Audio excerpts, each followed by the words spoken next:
Good morning, everyone. Good afternoon. Thank you for being here. This is the webinar series, Topics at the Nexus of Climate Change, Fisheries, and Blue Foods. This webinar series is jointly hosted by the UN Decade Program's Blue Food Futures, FishSCORE, Supreme, SmartNet, and FishMIP, and the endorsed project BECI. There is a link in the chat to find out more about each hosting program. This month, we are focusing on data discovery and knowledge networks to support informed fisheries management. My name is Kathryn Berry, and I will be one of your facilitators today and also one of your presenters. And we are hosting two presentations. So the first two speakers are Katie Barnas and Monica Diaz, and they will be presenting on the salmon data discovery tool. Afterwards, I will be presenting on the Basin Scale Events and Coastal Impacts Project, and specifically the North Pacific Ocean Knowledge Network. There will be time for questions after each presenter. Please use the Q&A box to ask your questions.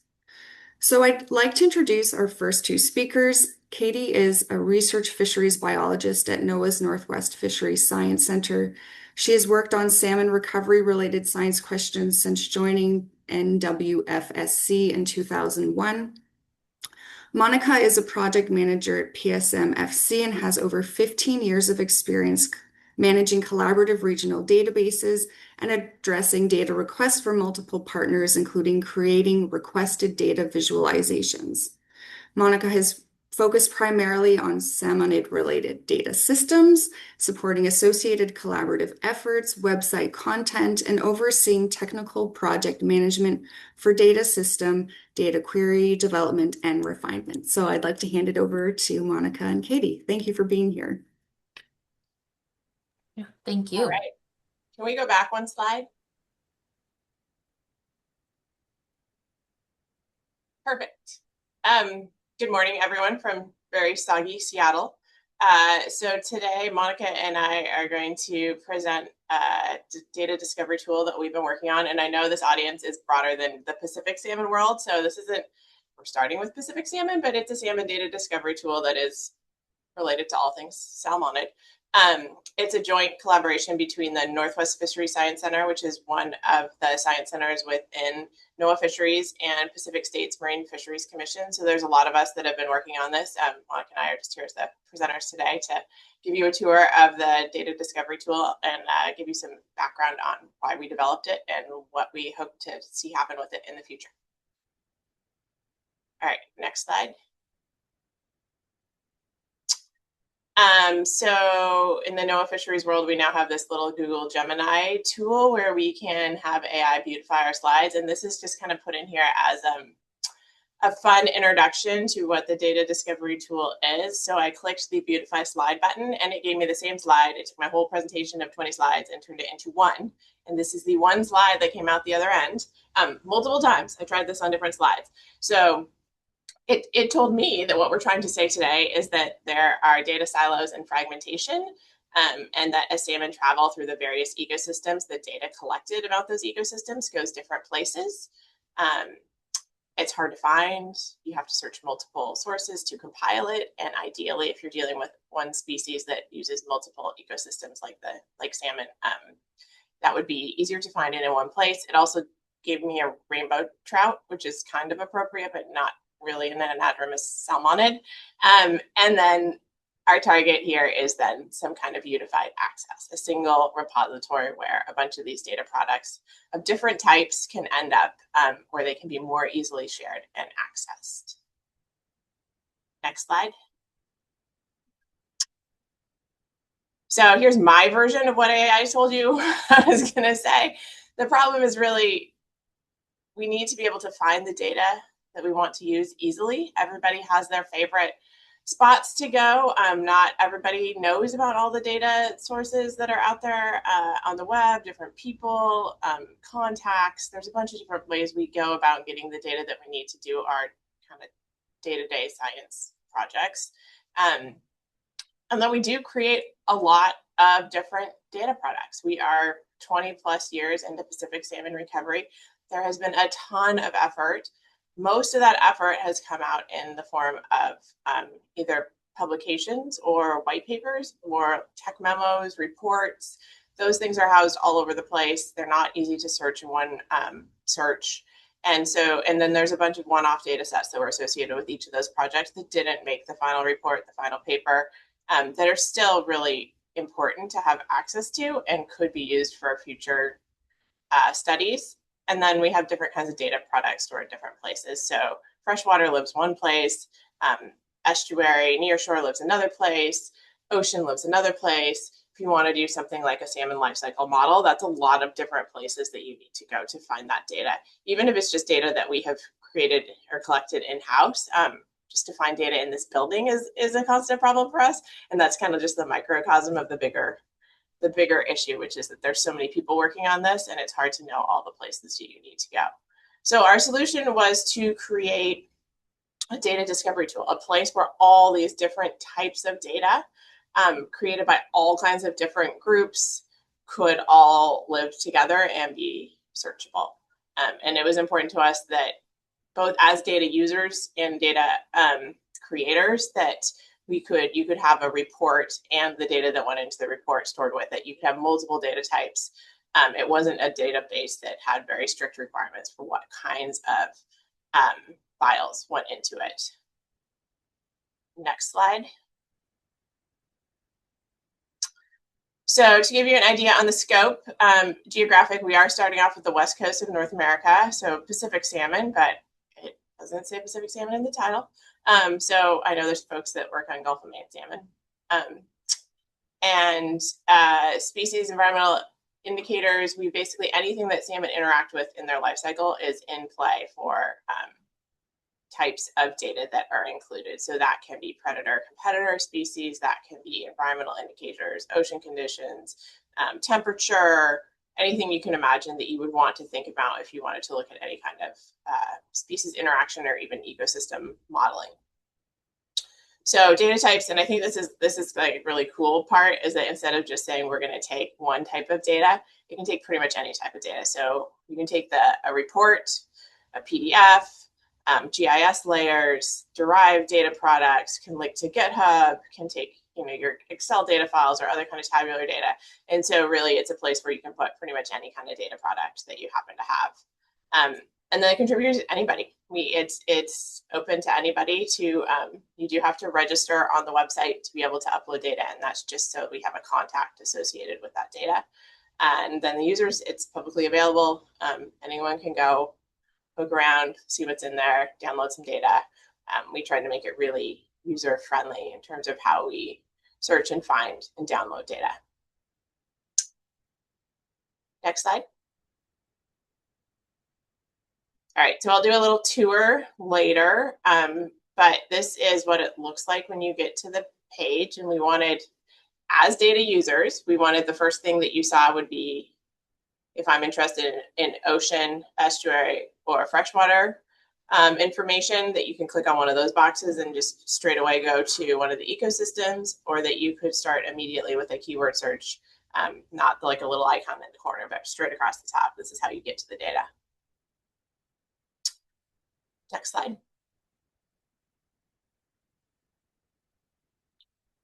So we also were working on creating kind of different pre-filtered data groupings, and these can rotate and change as more folks use the database. But the idea was for products that were in higher demand to have an easy way to access them. So the left one over here says what goes into a viability report. Every 5 years, the Science Center puts out a viability report on the status of all ESA listed salmon, and that's something that a ton of regional partners use. And so having an easy way to access that data is one of the important features of creating this data tool.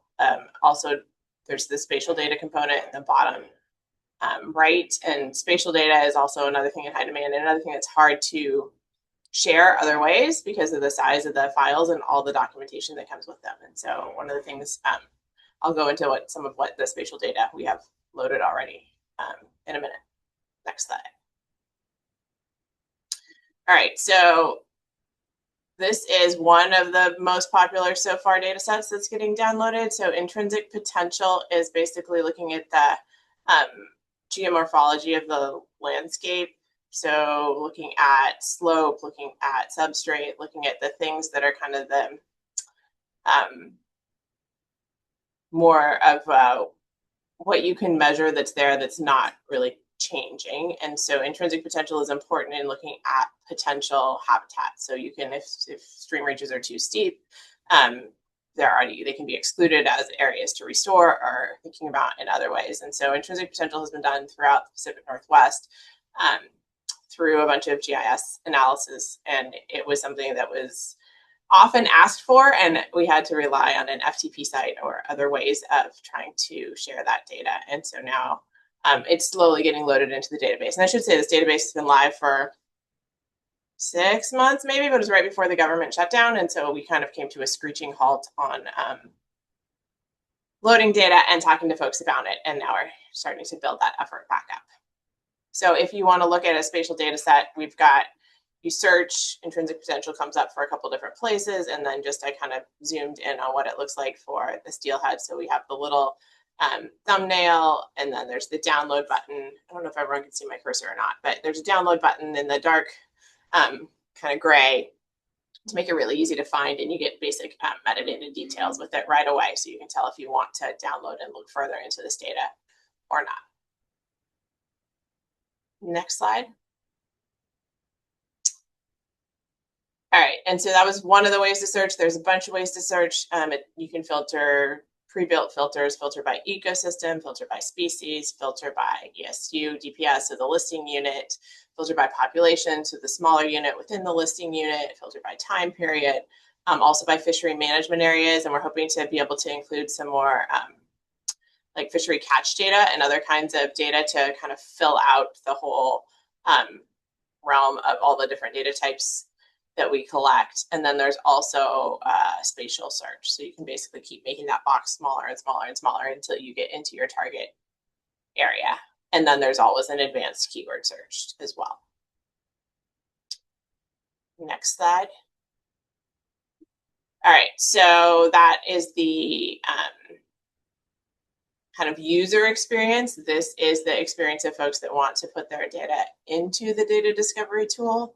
So in terms of thinking about how we were going to capture content and metadata, we tried to kind of find the Goldilocks version of really extensive metadata is amazing, but it takes a lot of time to come up with, and then people are less likely to load their data. But if it has nothing with it, then people don't get credit for their data. You can't reuse it.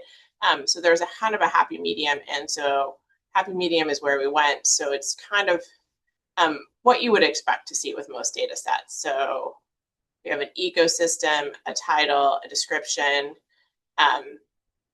date range, data type, if it pertains to any listed ESUs, which ones, and I can go through that more in the tour. This is kind of small on the screen. But the idea was to capture enough data that it's easy to reuse, but not so much information about a data set that it became onerous to come up with all the information to be able to load it. Next slide. All right, and so this was a really important portion to us as well, which was the data citation.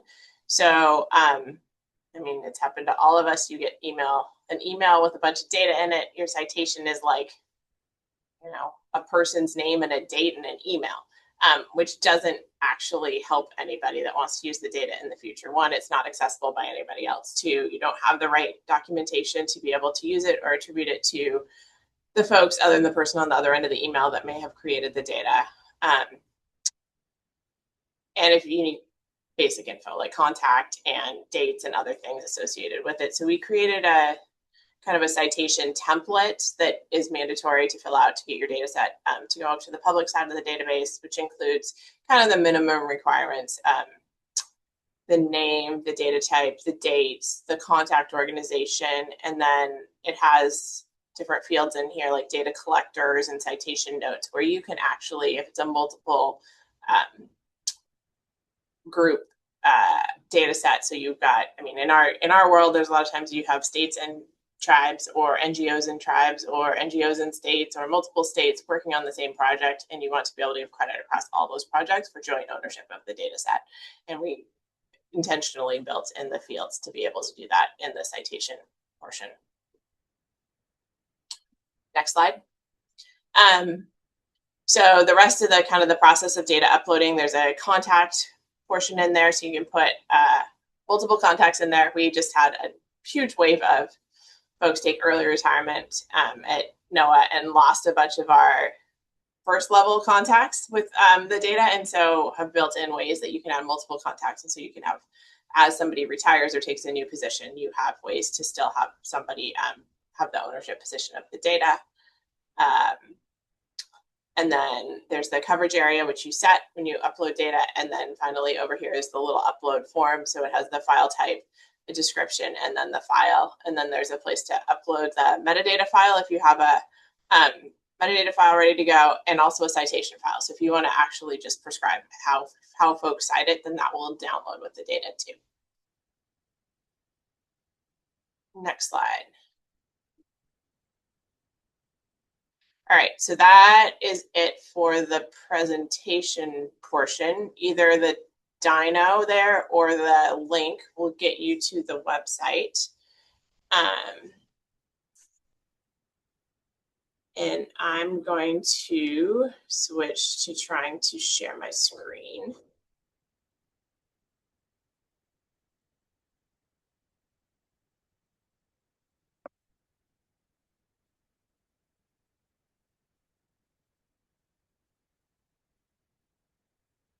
All right, can you see my screen now?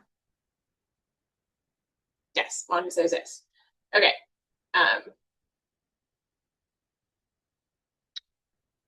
So now we're going to go on a little tour. Katie, we see your email. Oh, great. It's because I moved my screen. I'll move it back over. Somehow it did the split screen thing on me, and I don't want it. Oh. Like it put the webinar in one half and the Yeah, so Katie, we see both the webinar on the one side and then the salmon discovery tool on the other side. Does anyone know how to undo that? Oh, arrange split view. Separate views. Oh, you closed the SDDT and now we see ourselves. Okay. Too many screens. Good. Got it. Fun with technology. Do you see SDDT now? We do. Okay. I was trying to make it so I didn't have to put my back to the camera, but too bad. Okay, so this is the homepage. So across the top, we have the various ways to search and about us. You can read all about Monica and I if you would like. So scroll down, you get the key ecosystems portion. You get those data discovery stories. And so let's click on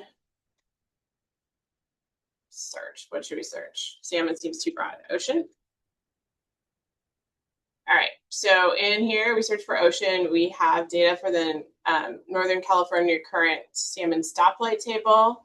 We have ocean conditions indicators. We have temperature, oxygen, copepod, community off Newport. So we have a Newport line survey that goes out off Newport, Oregon, from our field station in Newport. And I think they go out every 2 weeks and collect data, and it's been going on for years. And so we've put a bunch of their data sets in here kind of as a starter ocean set to give examples of what types of data can go in. Let's open one.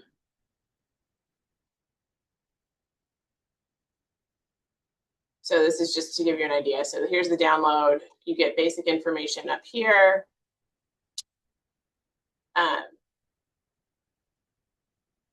Box off the coast, coverage areas.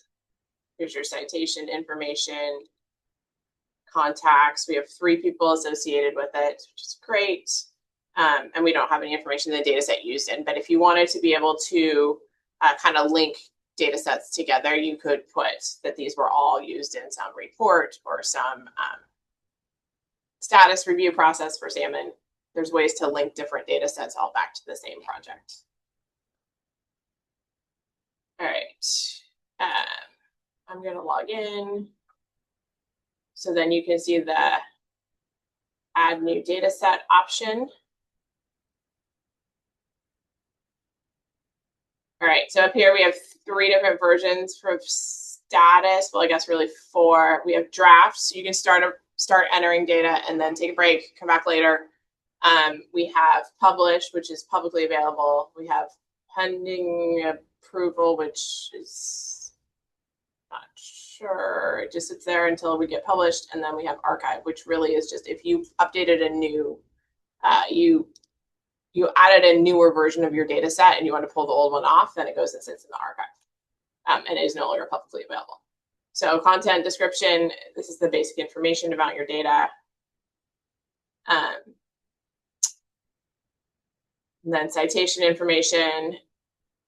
Ideally, there would be DOI. We have some kind of dates. We have published. We have data collectors. We have data users. We have citation notes.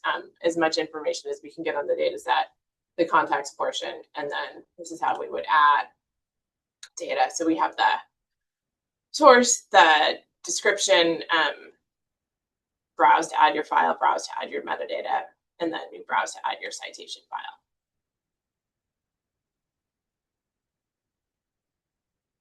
And then coverage area.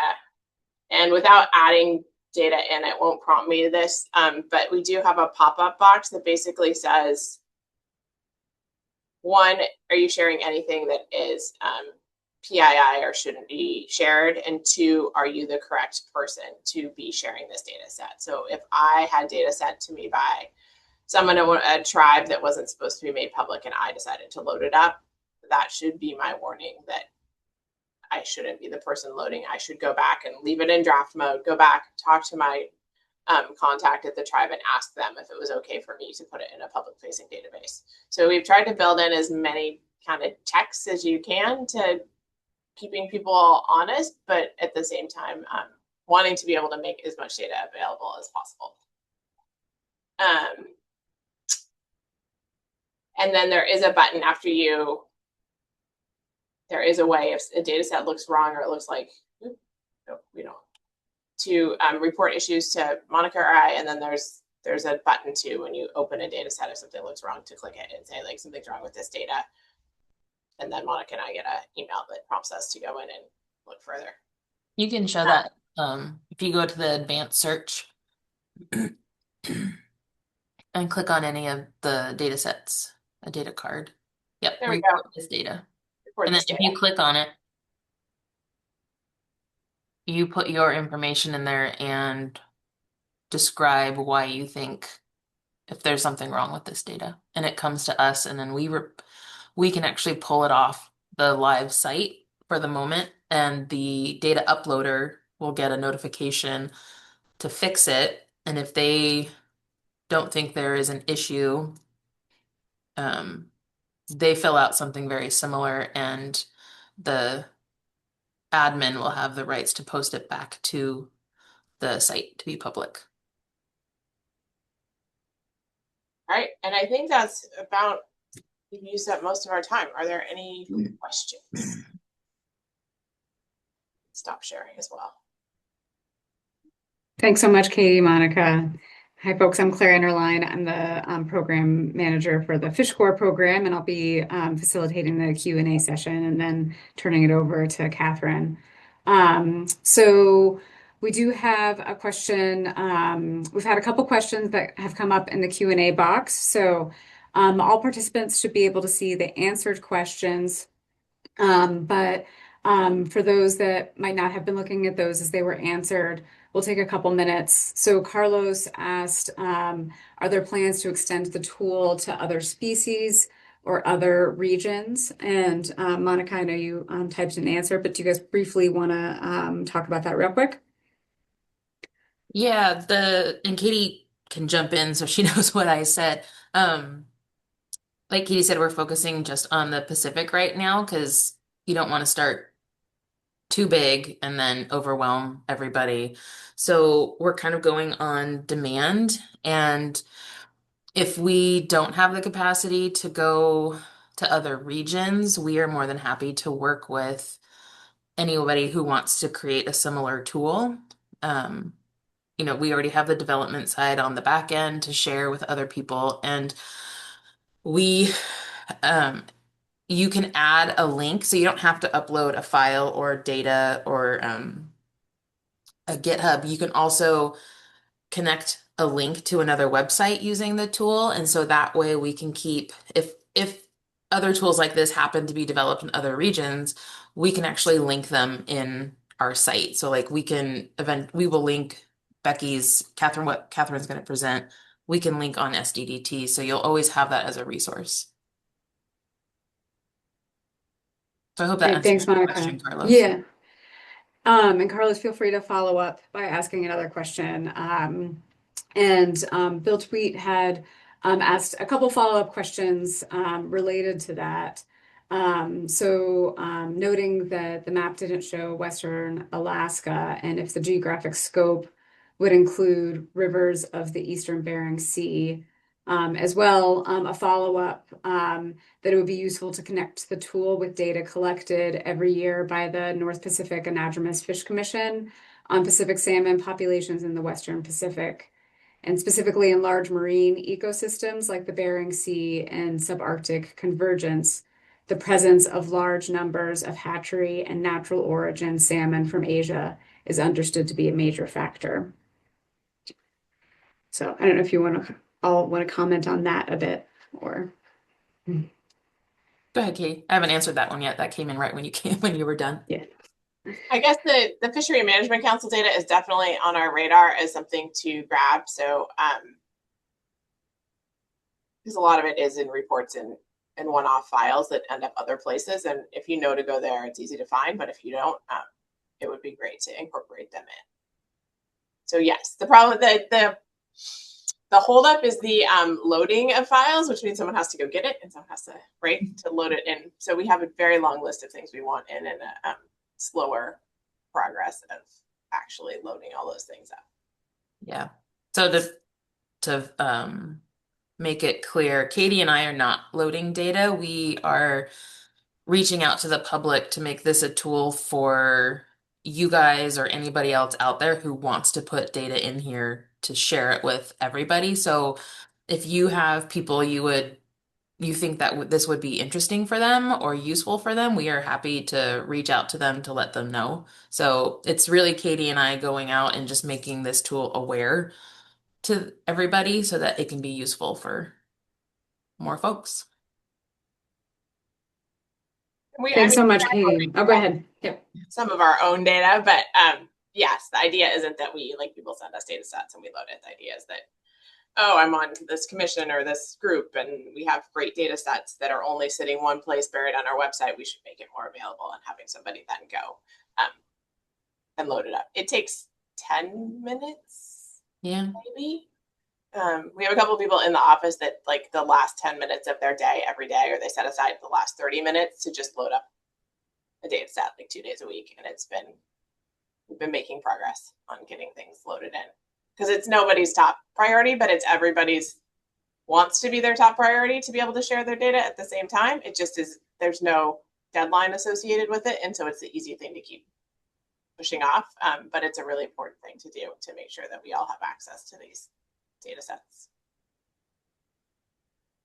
That's great, thanks. And we'll have one more question and we'll turn it over to Kathryn after that. But if folks have other questions that come up, you can feel free to use the Q&A box, and Katie and Monica can answer those while Kathryn's presenting, and then we'll also have time for questions for all speakers at the end. So I think that question was just answered, but there was a question about doing this for other species and other regions. So if you guys could give any thoughts about this being developed for other species or other regions. Yeah, Pacific States is actually using this similar format to update some of their other tools like RecFin, and they're creating a juvenile rotary screw trap tool in a very similar fashion because it doesn't limit the data that goes in, because we want people to have data ownership, and if they need to store it in a certain way, we're not going to tell them what format it has to be in. So it's creating data warehouses, I think, is one of the easiest ways for people to share their data, especially historical data, because no one's going to have time to go back and reformat that. So if you find that this is a useful tool to get data shared out with everybody, then yeah, reach out to Katie and I, and we are always more than happy to help you start your process. And I'll add that Pacific States, where Monica works, is the kind of the Pacific Northwest warehouse for so many different data types and databases. And they've been doing this for a really long time and have great history of keeping these projects running for years and years and years. And so they really are kind of a great resource if you're interested in starting something like this for another species or another region. They have a lot of knowledge. Thanks so much. And the link to the tool is in the chat. So feel free to start looking around for that. With that, we'll introduce Kathryn for her presentation. So our second speaker, Kathryn Berry, is the Science Director for the Basin Scale Events and Coastal Impacts, or BECI project, a multinational initiative that aims to make North Pacific Ocean ecosystem and fisheries knowledge accessible, connected, and actionable. And before joining BECI, Kathryn managed the Applied Technology section at Fisheries and Ocean Canada and holds a PhD from James Kirk University and the Australian Institute of Marine Scientists, and has worked across research, environmental consulting, and provincial and federal government. So take it away, Kathryn. Thank you so much, Claire, and thanks for that great presentation. Yes, so we're talking about a similar theme, but a larger scope and scale. And so today I'll be introducing you to the North Pacific Ocean Knowledge Network, which is a component of the Basin Scale Events and Coastal Impacts project. And BECI was originally co-developed by the North Pacific Marine Science Organization and the North Pacific Anadromous Fish Commission. And we're currently funded by the Government of Canada, the BECI Shrift Fund. So similar to the Salmon Data Discovery tool, we're also looking to address the challenge of knowledge fragmentation, which is currently inhibiting our collective ability to prepare for, respond to, and recover from changing environmental conditions, including extreme events and climate change.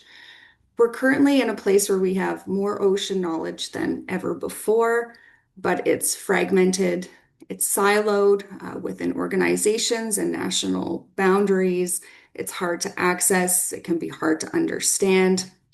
And there's currently no mechanism for knowledge integration at a basin scale to help us address some of the larger basin-wide challenges that we're facing, and to support broader scale regional or international multinational fisheries agencies or NGOs. So we have developed a proof of concept for the North Pacific Ocean Knowledge Network, which I'll provide a demonstration for today. So this system is not currently operational. We just have this demo, so I won't be sharing a link. But if you do have any questions or want a further demonstration, please connect with me. And I just wanted to also say that while some of this information is live, some is also illustrative for demonstration purposes. But one of our main goals here is to connect, collate, and synthesize ocean information, and our focus is to better understand how changing environmental conditions are impacting highly migratory fishes of commercial and cultural significance. So we've been doing a lot of engagement over the last year with regional fisheries management organizations across the North Pacific region to get a better understanding of some of their needs in terms of data or knowledge that they require to help them do more efficient and effective work. And we're trying to take that feedback and build it into this system.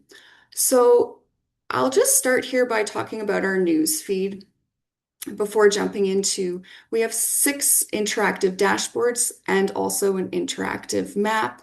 But we do have a news feed here just to bring news and media sources together from across the North Pacific so that people can have near real-time information on observations and anomalies that are taking place across the ocean, the North Pacific Ocean. And we thought this was important just because of the lag time between observations, the collection of data, and then publication in the peer-reviewed process. So we wanted to keep people up to date. And one of my colleagues from the World Wildlife Fund in Japan, we meet at these meetings, and he was saying, because of the marine heat wave off the coast of Japan, sea bream had moved north and eaten a large proportion of the scallop aquaculture. And so just that type of information where you're like, these things are happening now. We want people to also learn about them now. So we've incorporated that news feed section into the dashboard. What we've been hearing from RFMOs as well is that they would like more information on the state of the ocean and also just more awareness of extreme events. So I'll take you first to our ocean state page. So this will give people a picture of what is currently happening in the ocean. And we've broken it down into 3 categories. We have drivers, which will focus on larger scale climate indices, the current state of the ocean, where we'll integrate information from satellites and monitoring systems, as well as longer term surveys, and then also extreme events. So we've got marine heat wave information that we'll integrate, and we're working with one of the Pisces working groups specifically focused on marine heat waves. We'll also track harmful algal blooms, put in information about ocean acidification and hypoxia events. Right now, this is just showing basin-wide information, but over time, the plan is to break this down into large marine ecosystems so that we can also take regional views and conduct cross-regional comparisons. The plan's also to build in temporal components so that we can see not just what's happening now, but what's happened in the past and also show trends over time. We're experiencing more extreme and severe, frequent and severe extreme events than ever before. And there's so many great resources right now to access this information. NOAA, for example, has some really phenomenal marine heat wave trackers. It also has prediction tools. But one thing we've also been hearing is that a lot of people don't know where to access this information, and marine heat waves are occurring and sitting, within key fishery habitats, and people don't know about it. So we have an alert system here as well, where we will be sharing critical alerts. So this takes us to the NOAA Coral Reef Watch, which is a daily SST anomaly tracker. And so I've actually been showing this for months now and slowly watching this marine heat wave shift from the coast of Japan across the North Pacific. And it's now been ranked one of the 4th largest marine heat waves on record, and at one point was covering 26% of the North Pacific. So we just want this information to be in one centralized hub so that people have better access to it. Next, I'll take you to our fish dynamics page, and it's actually being updated right now, but I'll show you some of the mock-ups we've been working on, and we're currently updating this based on feedback we've been receiving. So this section here is going to be a blend of information that regional fisheries management organizations collect and report out on annually. Right now, you can access a lot of these reports, but they're hard to find. They're hidden within websites, or you need additional access to get to them. So we're working with RFMOs to create a template to bring and incorporate their information into BECI in a standardized way. And then we're also going to build in more information about more of the ecology and biology of each species and known changes that are taking place. So we're focusing a lot on information related to how distributions are shifting. So we'll be showing general trends, but also predictions under future climate scenarios as well. We're going to highlight the oceanographic mechanisms that are potentially known and or thought to be impacting these changes, highlighting transboundary management challenges, and then talking about seasonal life cycles and habitats as well. So how habitats are changing. And another key focus here that scientific committee members from RFMOs are particularly excited about is incorporating information about the ecosystem.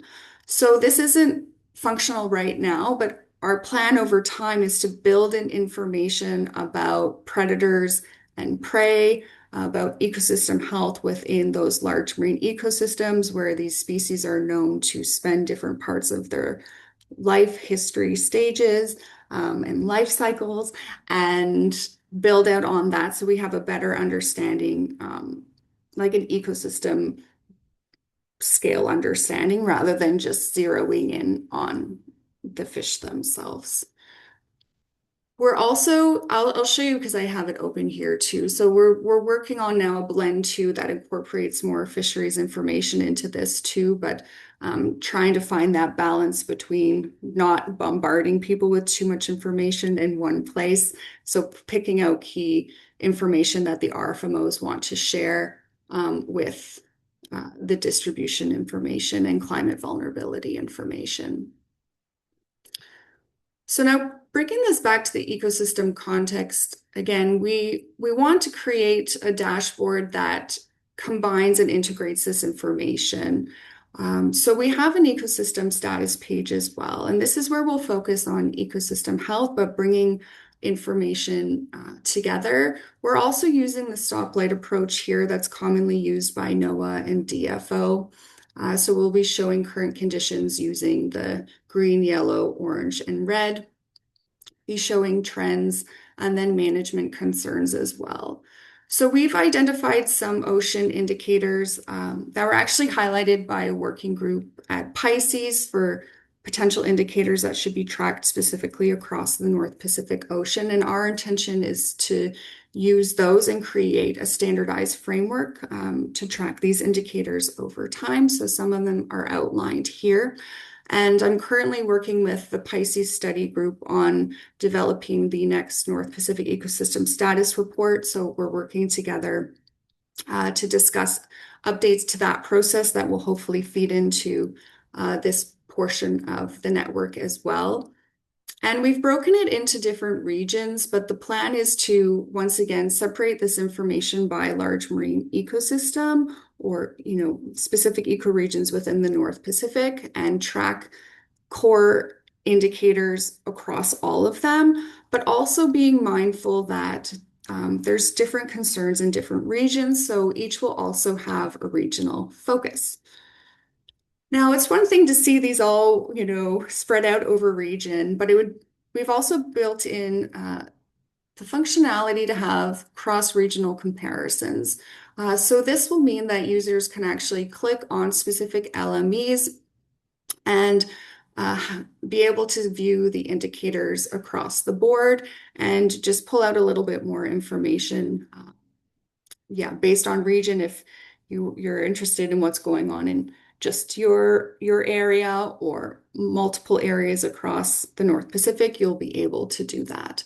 And the plan is to build in functionality where little reports can be exported from this, and then access to the data that went into creating these will also be accessible. Next, I'll show is our knowledge library. So the plan for BECI is to take a hybrid approach where it's a federated data system, but also a strategic synthesis where we bring in curated information and specifically create repositories in the site. We've broken our knowledge library into 6 sections for now, but we're going to expand on this over time. So we have climate-informed management tools, ocean climate and ecological models, ecosystem status and health assessments, and also data resources, research publications and knowledge products, and this will be where synthesis products live. And then under development is our conservation approaches and planning. So each of these sections has links to real information and repositories, and it's categorized by either topic or region. So for climate-informed management tools, we wanted to create a library of resources that people can actually go to learn what others are doing that are operational, that are dynamic. So here we've broken it into risk assessments, decision support, analysis, and planning tools. So we can actually go and visit NOAA's scenario planning. So it's a tool for climate-informed decision making, which is fabulous. We also wanted to help make people's lives easier so they can find amazing data repositories such as the Salmon Data Discovery tool, which we were just learning about. So I'm just going to move this. So I'll show you that here. So we actually have a lot of the Pacific States repositories in here, but just having that centralized hub where you can be like, okay, I need this type of information. All these amazing data repositories exist. Now you can find them all in one place. So this is a link to EUS. And we also have a partnership with the CEUS, the Canadian Integrated Ocean Observing System. So yeah, just trying to make people's lives easier and more efficient, especially at this large scale. In our synthesis section, I'll just take you to that quickly. This is where we're hoping to build specifically curated synthesized products to support the RFMOs that we currently engage with. So here we have some ideas, and I'm hoping to work with Pew on this as well because they already do this a lot. We want to build in their synthesis products into our system as well, but just as an example, we'd like to create a Pan-Pacific RFMO climate adaptation strategy, comparative analysis. RFMOs across the board right now are looking on how to incorporate climate change into work plans. They're all at different stages, and we want to create synthesis products to help bring people together so that they can learn from each other, not have to reinvent the wheel. So that's the plan here. We really want to enhance collaborative efforts. And on that theme, we've also built in a network community page. So a place to connect with other researchers or working groups across the North Pacific. So we have a collaborator organization section that highlights all the amazing collaborators and partners that we work with. So we've got Long Live the Kings here, and I know we have some members from that team in the audience. We're also highlighting active working groups within this space so that you can learn more about what's taking place, perhaps join them. Working groups will be able to let people know on our site if they're looking for new members. We also have an events and workshops page where we're highlighting relevant meetings, conferences, and workshops taking place throughout the region. And then we'll also have discussion forums where people can put up topics for discussion, whether it's observations that they're seeing that are new and different, or once again, just wanting to chat some ocean themes, topics through. Now, all of these dashboards that I've shown you are going to be connected with our interactive map. And our human dimensions page is under development right now. So I'm skipping over that, but that's where we'll incorporate socioeconomic information on how changes are impacting fisheries and coastal communities. But our interactive map, I'm really excited about because it's where a lot of the information I've been talking about will be available spatially. And, it's good to recognize that people learn in different ways, but it's also nice to see this information on a broader scale and be able to zoom into specific regions too. So I'll start with the environmental conditions. We are starting to incorporate satellite information and showing it at monthly and annual means over time. So right now we can see changes in sea surface temperature at monthly scales over the last 10 years. We also have chlorophyll information that we've been integrating as well. It's a bit patchier because of the clouds, but we'll refine this as we move forward. We're also planning to include information on extreme events. So we also have some shape files for marine heat waves that show some of the extent over time, not the severity right now, but that's something else we'd like to integrate over time as well. The ecosystem status dashboard that I showed you before is also going to be linked to the interactive map. So those LMEs will be incorporated into this, and the plan over time as well is to build in, take that information that you saw earlier, and it will be accessible in this map format. So a score will come up, and then the reasons behind it and the indicators being tracked, and which are looking good and which are of concern. We also have management and ecosystem boundaries in here, and I like to show the convention areas for the RFMOs within this region. This just highlights to me the complexity and overlap between these organizations. So this is showing where the fish are moving, that are of concern and focus to these RFMOs. So there is a lot of overlap. And so the information that we are integrating into the system will have value to numerous organizations. And hopefully there will be mutual benefits. And also just to highlight, reasons for these organizations coming together, and connecting more about their challenges and concerns, and ways that we can help to work together and learn from each other, as we face new uncertainties as the environment continues to change rapidly.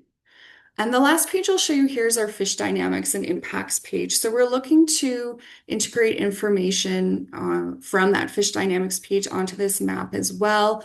So we're working with the Marine Heat Wave Working Group from Pisces.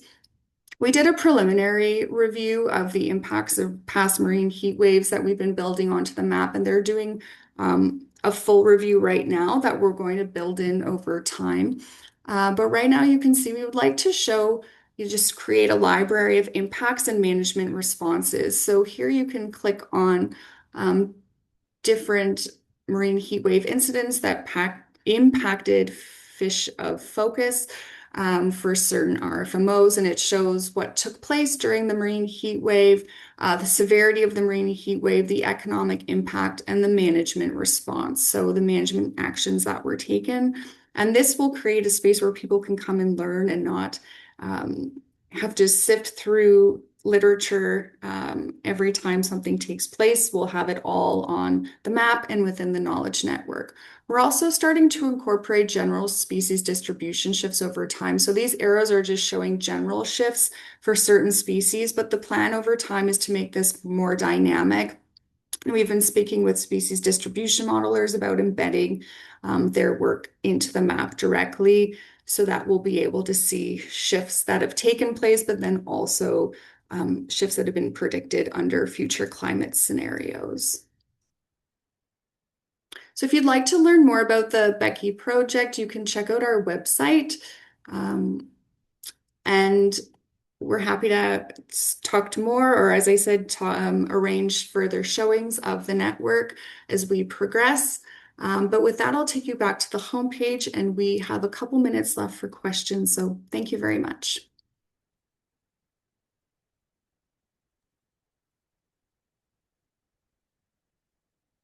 Thanks so much, Kathryn. Appreciate all that information. And we've had a couple questions come up in the Q&A. So from Bill Tweet asking, does the ecosystem status section draw directly from the ecosystem status reports that are currently produced for the Eastern Bering Sea, Gulf of Alaska, and California current? They don't, but we would love to integrate existing information. So right now we've been mostly connecting with the Pisces ecosystem status report groups, but our plan on how to actually make this functional is to bring in some experts who are working on regional ecosystem status assessments, and talk to them about the methods they use, if they're standardizing across small, like smaller regions, and scaling out within broader states or areas. So not yet, but it's a possibility in the future. Great, thank you so much. And Stephanie had asked a question about whether similar tools are being developed in New England. I did provide a couple of resources, but Kathryn, I wanted to put that to you as well if you knew through your network if there's other regional efforts to compile, the breadth of information that you all really are for the Pacific. Yeah, at this scale, I haven't heard of anything else Yeah, at this I haven't point. yet. They're all smaller, which is great because they're more focused and they can scale up. But yeah, at a basin scale, this is the only one that we've heard of so far. Yeah. And so what I did put into the answer was that there is the Northeast Ocean Data Portal that comes out of NROC that does host many layers like that last map that Kathryn was showing about fishing effort and where some species are moving, as well as ecological data. And then certainly there's a lot of federal resources for looking at like temperature shifts and things like that. And some of the ones, Kathryn, that you showed are worldwide. And I'll also take the opportunity to highlight GMRI has a climate adaptation resource fisheries hub that's specifically designed for the Northeast that talks a bit about how specifically fisheries are being impacted by climate change and some strategies that are suggested based on some research that was done out of GMRI, not by me, but by others. So. We do have one more minute left. If there's any questions, please do type them in. I also want to thank everyone for coming. Really appreciate it. Please do feel free to follow up with any of our speakers as well as myself. If you had questions that we didn't get to or things that come up later, I just put a link in the chat for where the recording and a summary of the webinar will be posted within the next couple of weeks. As well, that website has all the recordings and summaries for the past webinars that are hosted by this group. Feel free to put them out there. And if you have work that you would like to present, please do get in touch. And our next webinar will be on April 30th, and it will feature the Australian Fisheries Management Authority, who will present on their climate risk framework assessment. So thank you everyone for joining. Appreciate your time, and thank you to our speakers.